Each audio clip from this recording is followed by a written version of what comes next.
जैसा कि आपने देखा कि ये सेंसर वाले जो दरवाजे हैं ये बड़े संस्थानों में, बड़ी पब्लिक प्लेसेस में, एयरपोर्ट्स में यूज किए जाते हैं, इवन कोविड से पहले भी, इसलिए ताकि लोगों को टच करने की आवश्यकता न पड़े।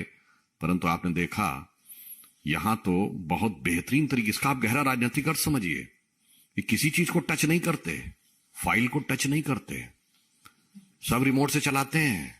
कहीं सत्येंद्र जैन जी बोलेंगे से करवा देंगे, कहीं सिसोदिया जी से, और तो और पार्टी को भी टच नहीं करते। साहिब आलम के आने के साथ ही पार्टी को एक्शन में आ जाना चाहिए, उसमें भी रिमोट से कोई चीज खुद नहीं साइन करेंगे। और इस प्रकार की एक धारणा और मीडिया में समाचार हैं कि पंजाब की सरकार को भी रिमोट से ही कंट्रोल करते हैं। तो आपने देखा कि उन्होंने यह जो बताया और उससे पूर्व का उनका वक्तव्य, अब मैं उनका एक और स्टेटमेंट आपको शब्दशः पुनर्स्मरण कराए दे रहा हूं, रिमाइंड के दे रहा हूं। यह 27 अक्टूबर 2013 को उनका किया गया ट्वीट है। कोट, दिल्ली की मुख्यमंत्री शीला दीक्षित जी के घर में 10 एसी लगे हुए हैं।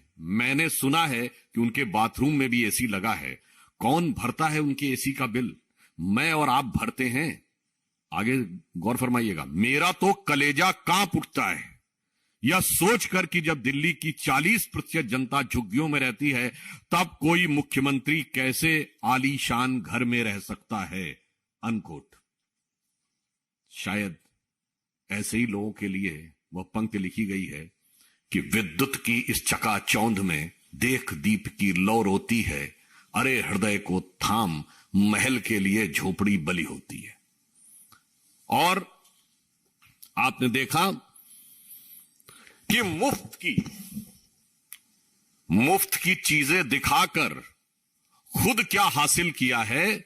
मैं सिर्फ एक वाक्य कहना चाहूंगा कि यहां पर विषय सिर्फ आरोप लगाने का नहीं है, विषय सिर्फ उनका असली चेहरा दिखाने का नहीं है, विषय सिर्फ कटाक्ष का नहीं है, विषय उस दर्द का भी है, उस धोखे का भी है जो दिल्ली की जनता ने अनुभव किया है।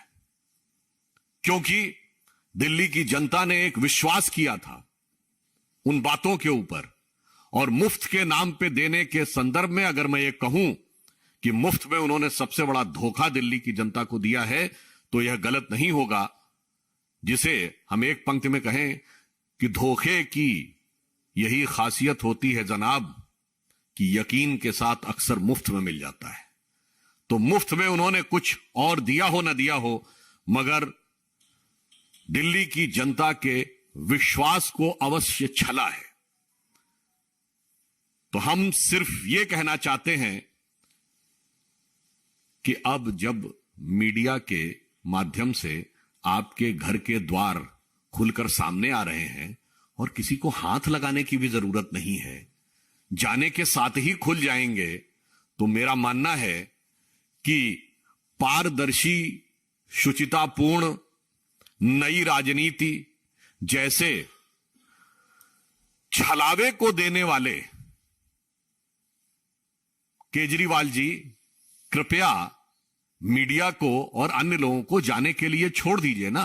और यदि आप नहीं छोड़ते हैं तो याद रखिए कि जिसे यह पंक्ति कहकर समाप्त करता हूं कि जो वक्तव्य हमने दिखाया और जो कृतित्व आपका दिखा है, कथनी और करनी में जितना बड़ा अंतर दिखा है, इसमें सिर्फ आम आदमी पार्टी नहीं, भारत की राजनीति में क्राइसिस ऑफ क्रेडिबिलिटी क्रिएट करने में महत्वपूर्ण भूमिका निभाई है।